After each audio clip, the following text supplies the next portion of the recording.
کئی سال سے جلسہ ہوتا ہے، محفل قائم ہوتی،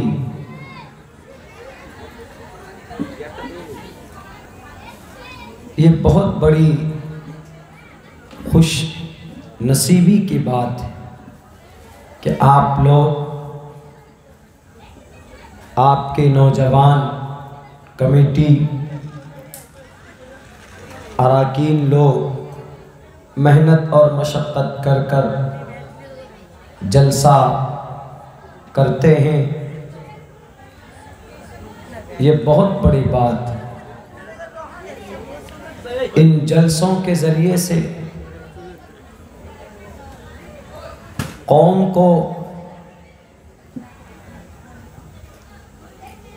قرآن اور شریعت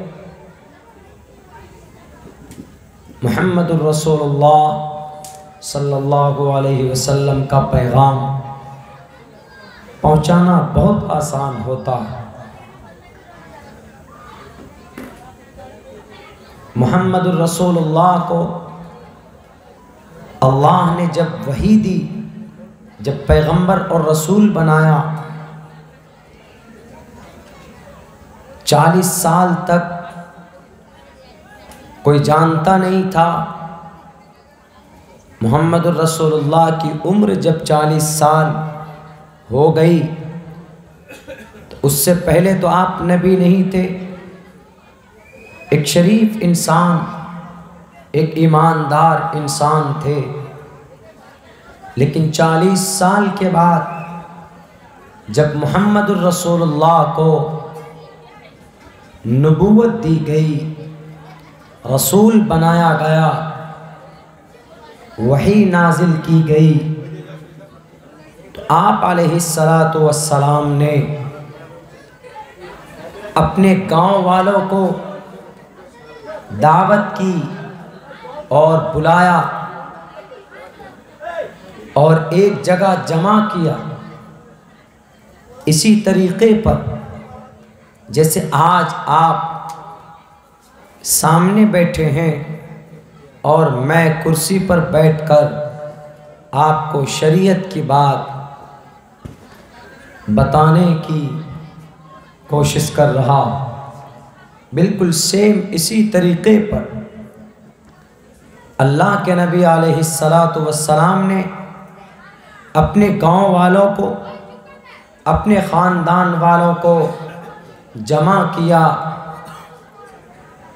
دعوت دی، پہلے ان کو بریانی کھلائی، اس کے بعد پھر کہا کہ اے میرے قوم کے لوگوں، اللہ نے مجھے نبی بنایا، اللہ نے مجھے رسول بنایا، کیا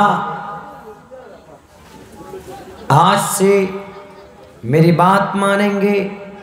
اللہ کے طرف سے جو بات ہوگی، جو پیغام ہوگا، میں وہ آپ لوگوں کو بتاؤں گا، اس لیے آپ لوگ مجھے نبی مان لو اور رسول مان لو۔ تو قوم کے جو بڑے لوگ تھے، پرانے لوگ، جو اللہ کے نبی کے رشتے میں چچا لگتے تھے، انکل، انہوں نے کہا کہ اے محمد، تمہارا نا خاک آلود ہو، اسی کام کے لیے تم نے بریانی کھلائی تھی ہمیں، اسی لیے ہم نے دعوت دی تھی کہ پہلے دعوت کھلایا اور بعد میں بیوقوف بنانے کے لیے تم نے پیغام سنانا شروع کیا۔ ہم نہیں مانتے، تمہارے پیغام کو نہیں مانتے اور تمہارے میسج کو نہیں مانتے۔ مخالفت کی وہاں پہ، مگر نبی رکے نہیں۔ محمد نے جو سنکلپ لیا تھا، آپ کو اللہ نے پیغمبر اور رسول بنایا تھا، آپ نے اسی دن سے اپنا کام شروع کر دیا تھا۔ جب آپ نیک کام کرتے تو قوم میں، گاؤں میں، بستی میں کچھ لوگ آپ کی مخالفت ضرور کریں اور یہ کہیں گے یہ آیا کل کا بچہ یہ کرنے کے لیے، ہم تو پرانے ہیں، ہم کو پہلے سے تجربہ ہے۔ یہ کہہ کر ان نوجوانوں کو، ان اچھے کام کرنے والوں کو ٹارگیٹ کیا جاتا ہے، ان کی ہمت کو توڑنے کی کوشش کی جاتی۔ لیکن میرے ساتھیوں، جب آپ کوئی اچھا کام کرتے ہیں اور آپ جانتے ہیں کہ یہ کام اچھا کام ہے، دین کا کام ہے، شریعت کا کام ہے، تو آپ کو کسی کی ملامت یا کسی کے ڈرانے دھمکانے سے آپ کو ڈرنا نہیں، بلکہ اللہ کی ذات پر بھروسہ کرتے ہوئے آپ کو اس کام کو کرتے رہنا ہے۔ انشاءاللہ ایک دن وہ آتا ہے جب اچھا کام کرنے والے کی جیت ہوتی ہے اور پھر دنیا کے لوگ یوں کہتے ہیں کہ تم ہی صحیح تھے، ہم غلط تھے۔ اللہ کے نبی نے پیغام دیا، لوگ بغاوت پر اتر آئے، آپ کو پریشان کرتے تھے، آپ کو گالی دیتے تھے، آپ کو سب و شتم کرتے تھے، آپ کو جادوگر کہتے تھے، مجنوں، پاگل، دیوانہ، نہ معلوم کن کن الفاظ سے انہوں نے محمد کو بدنام کرنے کی کوشش کی، لیکن محمد الرسول اللہ صلی اللہ علیہ وسلم پیچھے مڑ کر نہیں دیکھتے تھے۔ آپ نے، اللہ نے جو پیغام دیا آپ نے مکمل کیا۔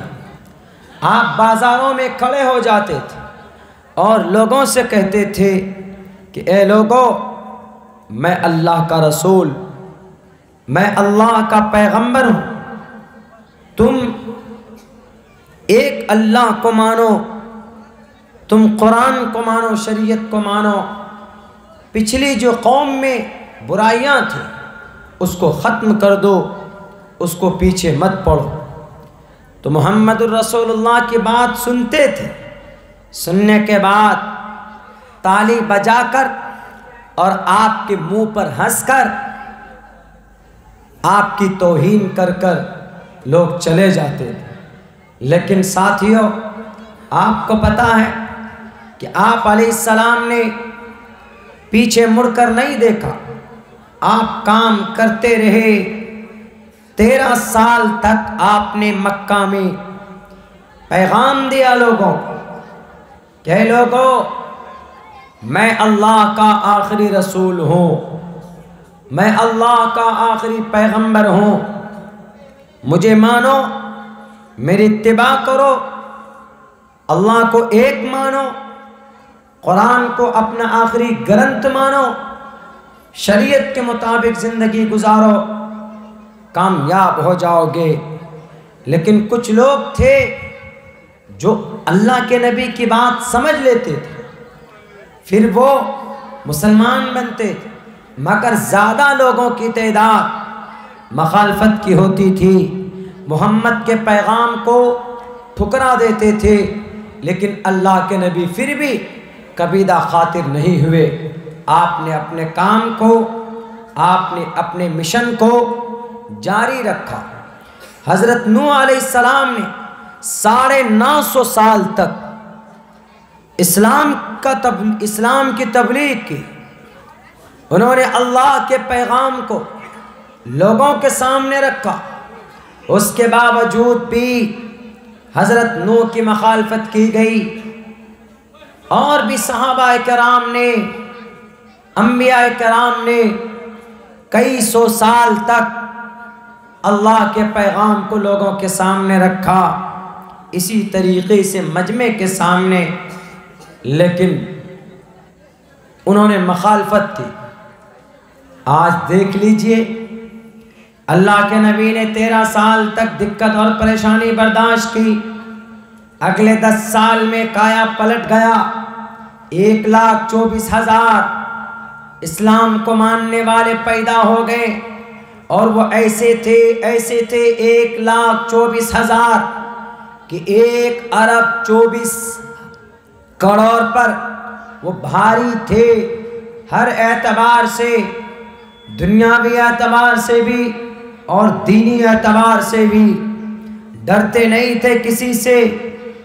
اس لیے میرے بھائیوں، یہ جو اس طرح کا جلسہ ہوتا ہے، اس طرح کا پیغام جو آپ کو دیا جاتا ہے، یہ طریقہ بہت پہلے سے جلسہ منعقد کیا جاتا، آپ کو یہ بات بتائی جاتی کہ نبی کون تھے، ایمان کیا ہے، قرآن ہم سے کیا کہتا ہے.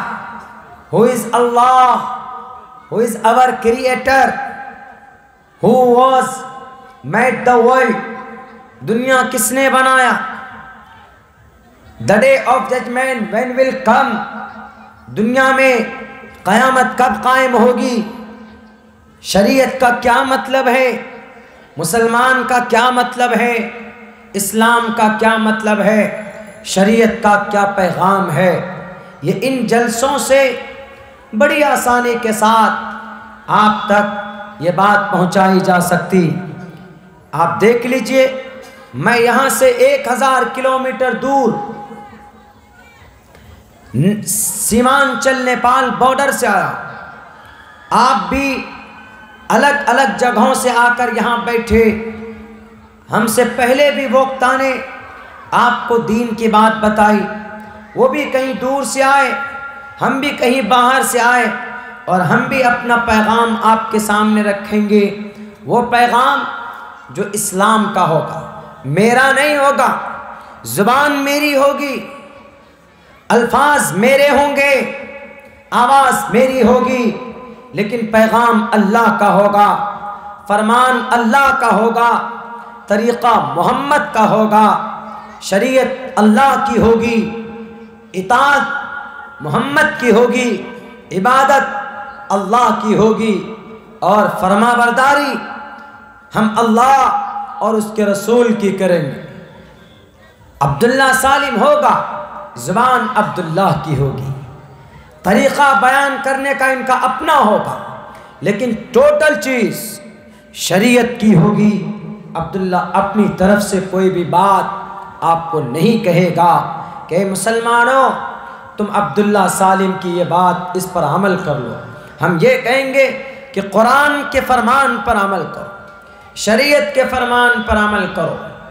آج ہم مسلمان قوم شریعت سے، قرآن سے دور ہو چکے، جس کی بنیاد پر بڑے بڑے ہمارے اوپر مظالم ڈھائے جاتے ہیں، فساد برپا کیا جاتا ہے، ہماری بہنوں کی عزت لوٹی جاتی ہے، ہمارے مسلمانوں کو مارا پیٹا جاتا ہے. کیوں مارا پیٹا جاتا ہے؟ اللہ نے جب قرآن میں کہہ دیا کہ تم ہی سر بلند رہو گے، تو پھر کیا وجہ ہے کہ آج آپ ذلیل اور رسوا ہو رہے ہو؟ بس کے اندر آپ کو ذلیل کیا جاتا، آپ کو رسوا کیا جاتا.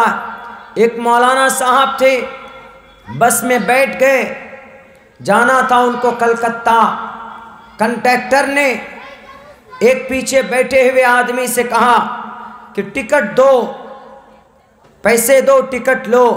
انہوں نے کہا آئی ایم اے اسٹاف، میں اسٹاف ہوں، مجھے فری میں سروس ہے، میں فری میں کلکتہ جاؤں. جو کنڈکٹر تھا وہ تھوڑا چالاک تھا، اس نے کہا کہ سروس میں جا رہے ہو، اسٹاف ہو، پڑھے لکھے ہو گے، تو ایک کام کرو، میں کنڈکٹر ہوں، میرے نام کا اسپیلنگ کرو، میرے نام کا ایک ایک ورڈ بتاؤ تو تم کو چھوڑ دیں گے. تو وہ آدمی جھوٹا تھا، وہ کوئی اسٹاف نہیں تھا. بہت مارا اس کو کنڈکٹر نے، اتنا مارا کہ اس کا خون نکال دیا، اور اس کو کان پکڑ کر بس سے باہر بھی کر دیا کہ جھوٹ بولتے ہو کہ تم کنڈکٹر ہو. اس کے بعد ایک اور صاحب تھے، اس سے بھی کنٹریکٹر نے کہا پیسے دو، ٹکٹ لو، کلکتہ جانا ہے۔ تو انہوں نے کہا کہ میں بھی اسٹاف ہوں ریلوے ڈپارٹمنٹ۔ انہوں نے کہا کوئی بات نہیں، ریلوے ڈپارٹمنٹ میں ہے تو کچھ تو پڑھا ہوگا، تو میں کنٹریکٹر ہوں، میرے نام کا اسپیلنگ کرو۔ ان سے بھی نہیں ہوا اسپیلنگ، تو کنٹریکٹر نے اس کو بھی مارا، اس کو بھی بس سے باہر کر دیا۔ اس کے بعد پھر ایک مولانا صاحب بیٹھے ہوئے تھے، ان کی شکل میں داڑھی تھی اور سر پر ٹوپی تھی۔ ان کو کہا مولانا صاحب آپ بھی ٹکٹ لیجئے، کلکتہ جانا ہے۔ تو انہوں نے کہا کہ میں بھی اسٹاف ہوں، میں مدرسے میں پڑھاتا ہوں۔ کنٹریکٹر نے کہا تو کوئی بات نہیں، آپ اسٹاف ہیں، مدرسے میں پڑھاتے ہیں، تو ایک کام کیجئے، آپ بھی کنٹریکٹر کی اسپیلنگ کیجئے۔ اب مولانا صاحب ہے، وہ تو انگلش جانتا نہیں تھا، وہ ہندی بھی نہیں جانتے تھے، وہ اردو جانتے تھے۔ تو مولانا صاحب نے کہا کہ میں کیسے اسپیلنگ کروں، کنٹریکٹر کی اسپیلنگ کیا ہوتی، کنٹریکٹر کی اسپیلنگ کیسے کریں ہم؟ تو انہوں نے دماغ لڑایا، انہوں نے سوچا کہ اسپیلنگ ہی کرنا ہے۔ اسپیلنگ کا مطلب ہجے کرنا، الگ الگ ورڈ کو ملانا، پھر اس کو ایک ساتھ بولنا۔ تو مولانا صاحب نے کہا کاف نون زبر کن، ٹیرے زبر ٹیک، ٹیرے زبر ٹر، کنٹریکٹر۔ اب وہ جو کنٹریکٹر تھا وہ تعجب میں پڑ گیا، وہ کہا کہ یہ کیسا اسپیلنگ ہے، ہم کو سمجھ ہی میں نہیں، کاف نون زبر کن کیا ہوتا، ٹیرے زبر ٹیک، ٹیرے زبر ٹر، کنٹریکٹر کیا ہوتا۔ انہوں نے کہا کہ میں اسٹاف ہوں مدرسے کا، تو ہم اردو جانتے ہیں، تو ہم اردو میں کریں گے نا اسپیلنگ، تو میں اپنے مدرسے کا اسٹاف ہوں، میں نے مدرسے کی زبان میں اسپیلنگ کر دیا۔ اب وہ سر کھجانے لگا کنٹریکٹر کہ مولانا تو بہت چالاک نکلا، لیکن وہ مولانا کے پیچھے پڑ گئے۔ انہوں نے کہا کہ نہیں مولانا، آپ کو تو پیسہ دینا پڑے گا، نہیں تو اسپیلنگ کیجئے۔ مولانا بھی ضدی تھے، مولانا نے کہا کہ کنٹریکٹر صاحب میں تمہیں پیسہ نہیں دوں گا۔ یہ بات عدالت تک پہنچی، کیس ہو گیا۔ مولانا صاحب عدالت میں گئے، عدالت میں جا کر کنٹریکٹر نے کہا کہ جج صاحب یہ مولانا صاحب کو پیسہ نہیں ہے، یہ کلکتہ جانا چاہتے ہیں، لیکن اب یہ بتائیے، اور بھی اس سے پہلے 2 لوگ تھے، اسٹاف تھے، انہوں نے کہا کہ پیسہ نہیں ہے ہمارے پاس، ہم سروس مین آدمی ہیں، اسٹاف کے آدمی ہیں، ہمیں ٹکٹ دیجئے، ہم فری میں جائیں گے۔ ہم نے کہا کہ اس کا مطلب تم پڑھے لکھے ہو تب نہ تم اسٹاف ہو۔ تو انہوں نے ہم نے کہا کہ تم کنٹریکٹر کی اسپیلنگ کرو، ان سے نہیں ہوا، اس کا مطلب وہ فراڈی تھا، ہم نے اس کی دھلائی کر دی۔ اب یہ مولانا صاحب کی باری آئی، تو مولانا صاحب کو بھی ہم نے کہا کہ تم اگر اسٹاف ہو تو تم کنٹریکٹر کی اسپیلنگ کرو۔ جج صاحب بتائیے تو ہم نے کوئی غلط کیا؟ جج صاحب نے کہا کہ تم نے کوئی غلط نہیں کیا، جب تم نے ان دونوں کو مارا جن کے سر پر چرکی تھی، چوٹی تھی، چوٹی چرکی، ان کو تم نے مارا، تو اب یہ ٹوپی داڑھی والے کو بھی تم مارو اگر یہ اسپیلنگ نہ کرے۔ تو مولانا صاحب بولے کہ جج صاحب ہم نے اسپیلنگ کیا ہے۔ کہا کیسے کیا؟ کہا آپ جج ہیں، آپ فیصلہ ایمانداری سے دیجئے گا کہ نہیں؟ انہوں نے کہا بالکل۔ انہوں نے کہا کہ سر میں داڑھی والا اور میں ٹوپی والا، داڑھی اردو میں بولتے، ٹوپی اردو میں بولتے، مولانا اردو میں بولتے، آپ مانتے ان باتوں کو؟ بولا ہاں مانتے ہیں۔ ہم نے کہا کہ کنٹریکٹر کی اسپیلنگ ہم اردو میں کریں گے نا؟ تو جج بولا ہاں کرو۔ تو انہوں نے کہا کاف نون زبر کن، ٹیرے زبر ٹیک، ٹیرے زبر ٹر، کنٹریکٹر۔ اب وہ جج تعجب میں پڑ گیا، کہ یہ تو اپنے حساب سے صحیح اسپیلنگ کیا ہے یہ مولانا صاحب۔ تب وہ کنٹریکٹر کو کہتا ہے جج صاحب کہ تمہیں اس کو مارنے کا ادھیکار نہیں ہے، پیسہ لینے کا ادھیکار نہیں۔ کیوں؟ ان کی پہچان اردو سے ہے، ان کی پہچان ٹوپی سے ہے، ان کی پہچان داڑھی سے ہے۔ جیسے وہ داڑھی منڈا آدمی بیٹھا تھا، چرکی والا بیٹھا تھا، پینٹ تھا پہنا ہوا، ماتھے میں تلک لگا ہوا تھا، اگر وہ سنسکرت میں کر دیتا، سنسکرت میں بھی کر دیتا اسپیلنگ تو وہ بچ سکتا تھا، لیکن وہ بے وقوف تھا۔ اس نے کنٹریکٹر کی اسپیلنگ انگلش میں کرنا چاہتا تھا لیکن وہ جانتا ہی نہیں تھا۔ یہ مولانا بہت چالاک ہیں، اس لیے تم ان کو سیٹ دو اور صحیح ڈھنگ سے تم ان کو کلکتہ تک پہنچاؤ۔ کیس ہار گیا، مولانا صاحب کیس جیت گئے۔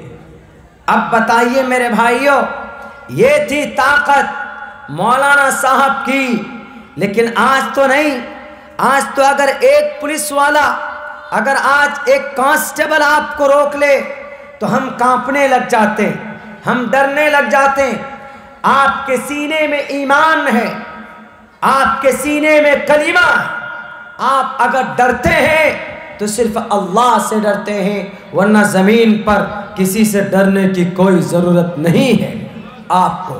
اس لیے کہ جو مسلمان ہوتا ہے وہ بزدل نہیں ہوتا، جو مومن ہوتا ہے وہ بزدل نہیں ہوتا، اللہ کے طرف سے ان کی مدد ہوتی۔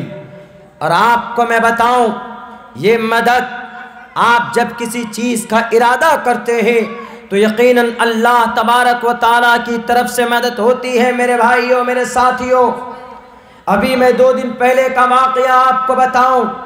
ابھی 2 دن پہلے 18 تاریخ میں کھڑئی میں ہمارا پروگرام تھا، ہم کو آنا تھا پروگرام میں، تو صبح سویرے ایک ٹرین چلتی ہمارے علاقے سے، صبح 7 بجے کا ٹائم ہے۔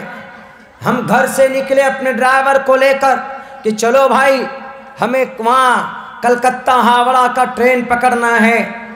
میں اس لیے بتا رہا ہوں، جب آدمی کسی چیز کے بارے میں ٹھان لیتا ہے تو اللہ کے طرف سے اس کی مدد ہوتی۔ آپ کو اس حادثے سے، اس واقعے سے یہ بات بہت آسانی کے ساتھ سمجھ میں آئے گی۔ پتہ ہے ڈرائیور صاحب نے کہا چلیے حضرت آپ کو اسٹیشن چھوڑ دیتے۔ ہم جب اسٹیشن جانے لگے، ایک ہی ٹرین تھی، وہ آپ کے ہاوڑہ آنے کے لیے، ہمارے کشن گنج سے سلیگوڑی دارجلنگ سے آنے کے لیے صبح کے ٹائم ایک ہی ٹرین ہے، کنچن کنیا۔ اس کے بعد جیسے ہم شہر کے اندر داخل ہونے والے تھے، بیچ میں ایک پل ہے، جام لگ گیا، ٹرین ہماری نکل گئی۔ اب ہم کیسے پہنچے جلسے میں؟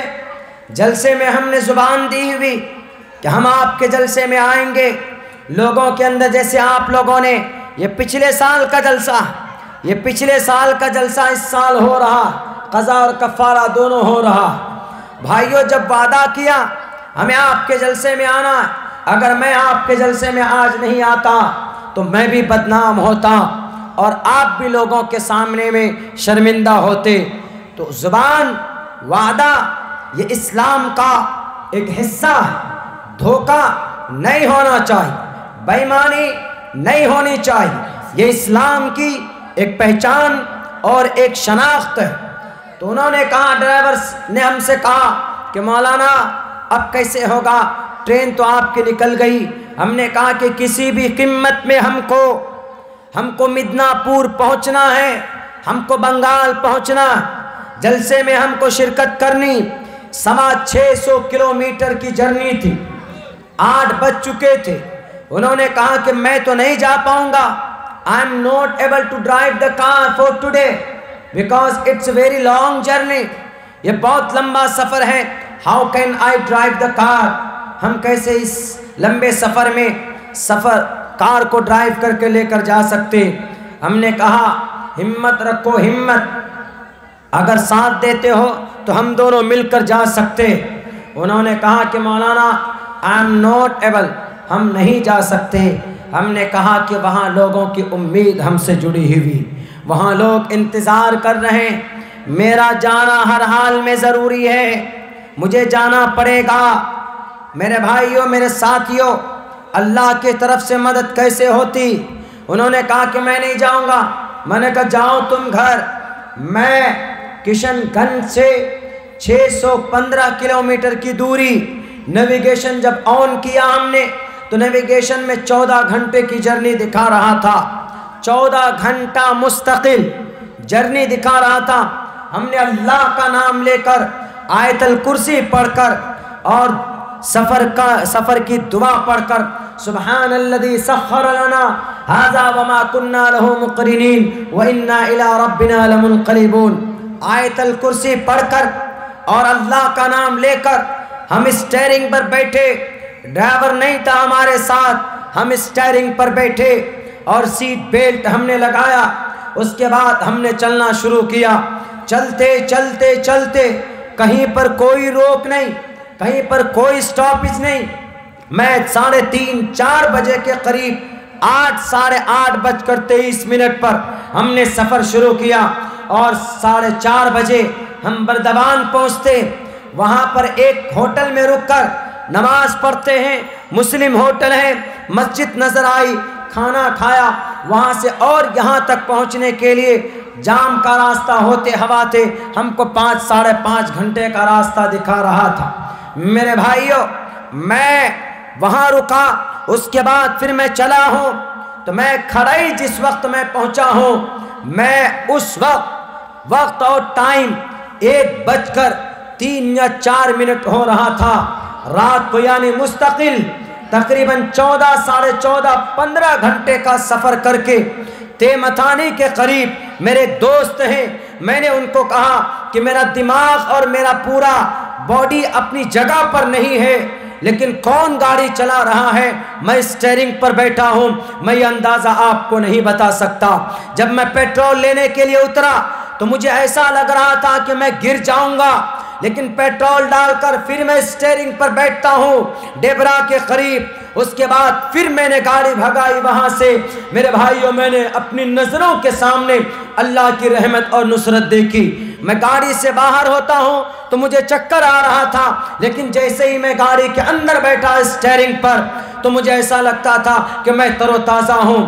اس لیے کہ وہاں پر نسبت تھی جلسے کی, نسبت تھی شریعت کی, نسبت تھی قرآن کی, نسبت تھی اسلام کی, نسبت تھی آڈینس کی, اور ہم ایک وعدہ پورا کرنے چلے تھے. وہاں بار بار اعلان ہو رہا تھا کہ مولانا آ رہے ہیں, مولانا آ رہے ہیں. مجھے بیان بھی کرنا تھا. آپ کو وشواس نہیں ہوگا, آپ کو یقین نہیں ہوگا. ہم نے 15-20 کلومیٹر پہلے ایک ڈرائیور کو یہاں سے لیا.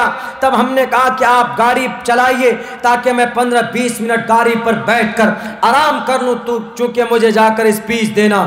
میں فوراً گاڑی سے اتر کر کرسی خطابت پر بیٹھا اور 1 گھنٹہ سے بھی ادھک, تقریباً میں سمجھتا ہوں کہ 1.5 گھنٹہ تک میری اسپیچ ہوئی. میرے بھائیوں, مفتی یحییٰ صاحب نے کہا کہ مولانا کچھ کھا لیجئے, کچھ پی لیجئے تاکہ آپ کی تھکان دور ہو جائے.